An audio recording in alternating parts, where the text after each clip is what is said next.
അപ്പൊ ഡിസ്ക് പിടിപ്പിക്കുന്ന മൂന്നാമത്തെ വീഡിയോ കേട്ടാ, ലാസ്റ്റ് ഫൈനൽ വീഡിയോ. ഇതാ നമ്മുടെ വണ്ടിയിൽ പിടിപ്പിച്ച പ്ലേറ്റ് അല്ല അതിൽ പിടിപ്പിച്ചിട്ടത്. ഇതിൽ അപ്പാച്ചിന്റെ ഈ ഒരു കാലിബർ 2-3 മോഡൽ അപ്പാച്ചി ഉണ്ടല്ലോ, അതിന്റെ ഒരു കാലിബറാണ് ഇത്. അത് കാരണം ഇത് ഈ ഒരു പ്ലേറ്റും കാര്യങ്ങളൊക്കെ വെക്കേണ്ട അവസ്ഥ ഇതിൽ വന്നു, നമ്മുടെ വണ്ടിക്ക് വന്നു. പക്ഷെ ആ ഒരു വണ്ടിക്ക് വന്നിട്ടില്ല. എന്താ കാരണം എന്ന് വെച്ചാൽ അത് അപ്പാച്ചിന്റെ ഫുൾ അസംബ്ലി ആയിട്ടുള്ള കിട്ടിയ കാരണം സെറ്റ് സാധനം ഇതാണ്ട. അത്ര വലിയ ബുദ്ധിമുട്ട് എനിക്ക് തോന്നിയില്ല. അതിൽ കുറച്ച് അലൈൻമെന്റും കാര്യങ്ങളൊക്കെ സെറ്റാക്കാൻ ഒരുപാട് പാടുപെട്ടു. പക്ഷെ ഇതിൽ വലിയ ബുദ്ധിമുട്ട് തോന്നിയിട്ടില്ല. എന്താ കാരണം വെച്ചാൽ ഒരിക്കൽ സെറ്റ് ചെയ്ത കാരണമാണോ എന്ന് എനിക്കറിയില്ല. ഇതാണ്ട അത്ര വലിയ സീനില്ല. ചെറിയൊരു ഇവിടെ നിങ്ങട് മാത്രം ഒരു പട്ട വെച്ച് സെറ്റാക്കേണ്ട വന്നുള്ളൂ. അത് കാരണം വലിയ ബുദ്ധിമുട്ടില്ല. പിന്നെ വീലിന്റെ ഫ്രീ പിന്നെ പറയണ്ടല്ലോ പൈസ, പക്കാ ഫ്രീ പറഞ്ഞാൽ പക്കാ ഫ്രീ ആണ്. പിന്നെ ഇതാ പിന്നീനും കാര്യങ്ങളും എല്ലാം അല്ലെങ്കിൽ ബോട്ടും എല്ലാം സ്റ്റാൻഡേർഡായി ചെയ്തിട്ടുണ്ട്. പിന്നെ പെടല് പിന്നെ പറയണ്ടല്ലോ, ഒരു 1.5 പെടല്. ഇതാ എന്താ വെച്ചാൽ അപ്പാച്ചിന്റെ ആണല്ലോ, അപ്പാച്ചിന്റെ പറഞ്ഞാൽ പക്കാ പെടലും കാര്യങ്ങളൊക്കെയാണ്. അപ്പം മൂന്നാമത്തെ വീഡിയോ അല്ലെങ്കിൽ ബോട്ടും കാര്യങ്ങളെല്ലാം സ്റ്റാൻഡേർഡായി ചെയ്തിട്ടുണ്ട്. വേറെ വൃത്തികേടൊന്നുമില്ല, പക്കേ ചെയ്തു പറഞ്ഞാൽ പക്കേ ചെയ്തു.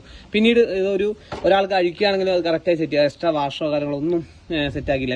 സെറ്റ് ചെയ്ത് അതൊക്കെ വെൽഡ് ചെയ്ത് എല്ലാം സെറ്റാക്കി വെച്ചു. എന്താ വെച്ചാൽ എക്സ്ട്രാ ബുഷ് വെക്കേണ്ടി വരും, നമുക്ക് ഇവിടെ ചെറിയൊരു ബുഷ് വെക്കേണ്ടി വരും, അതേപോലെ ഇവിടെ ബുഷ് വെക്കേണ്ടി വരും.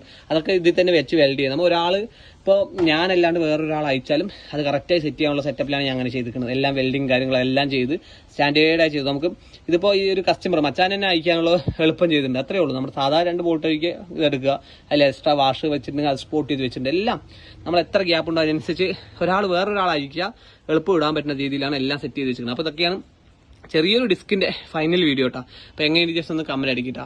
സംഭവം ലുക്കായിട്ടുണ്ട്. നമ്മുടെ മച്ചാൻ്റെ ഞാൻ അഭിപ്രായം കാര്യങ്ങളൊക്കെ ഈ വീഡിയോ അവൻ വണ്ടി ഓടിച്ച് നോക്കിയിട്ട് വീഡിയോയിൽ താഴെ കമന്റ് അടിച്ചാലും മതി. അപ്പൊ മച്ചാൻ അകലെ മച്ചാൻ അയക്കുന്നു വിചാരിക്കുന്നു. അപ്പൊ ഇതാണ് നമ്മുടെ ഫൈനൽ വർക്ക്. അപ്പൊ ഇതൊക്കെയാണ് ചെറിയൊരു ഡിസ്കിന്റെ കുറച്ച് വീഡിയോ, 3 വീഡിയോ അപ്ലോഡ് ചെയ്തിട്ടുണ്ട്. ലാസ്റ്റ് ക്ലൈമാക്സ് വീഡിയോ ആണ്. സംഭവം എനിക്ക് ഇഷ്ടപ്പെട്ടു കേട്ടോ. സംഭവം ഒന്നും പറയാനില്ല. ഓടിച്ച് നോക്കുമ്പോൾ പക്കയായിട്ടുണ്ട്, ബ്രേക്കിംഗ് കാര്യങ്ങളൊക്കെ പക്കയായിട്ടുണ്ട്, വേറെ ബുദ്ധിമുട്ടോ കാര്യങ്ങളൊന്നുമില്ല. പക്ഷെ എന്റെ വണ്ടിക്ക് കുറച്ച് ഞാൻ ബുദ്ധിമുട്ടി. എന്താ വെച്ചാൽ ഞാൻ ഫസ്റ്റ് ടൈം സെറ്റ് ചെയ്ത് എന്റെ വണ്ടിയിലായിരുന്നല്ലോ അത് കാരണം ഇത്തിരി ബുദ്ധിമുട്ടി. പക്ഷെ ഇത് സെറ്റ് ചെയ്ത് കഴിഞ്ഞതും അതൊക്കെ പിന്നെ ചുമ്മാ എളുപ്പം കിട്ടിയിട്ടാ. അപ്പൊ ഇതൊക്കെയാണ് ചെറിയൊരു ഡിസ്കിന്റെ വീഡിയോ. അപ്പൊ എന്തെങ്കിലും ഡൗട്ടോ വേണമെങ്കിൽ എനിക്ക് മെസ്സേജ് അയച്ചോ, ഞാൻ റിപ്ലൈ തന്നെയായിരിക്കും. മെസ്സേജ് ഫോളോ ചെയ്തിട്ട് മെസ്സേജ് അയച്ചാൽ വേഗം റിപ്ലൈ ചെയ്യാം. അപ്പൊ ഇതൊക്കെയാണ് ചെറിയൊരു ഡിസ്കിന്റെ വീഡിയോ. അപ്പൊ അടുത്ത നല്ല സ്പെൻഡറിന് ഉപകാരപ്പെട്ട വീഡിയോ കാണാം. ഇങ്ങനെ സ്പെൻഡറുള്ള മച്ചാൽ മതി വീഡിയോ ഒന്ന് ഷെയർ ചെയ്തെടുക്കാം. Okay bye.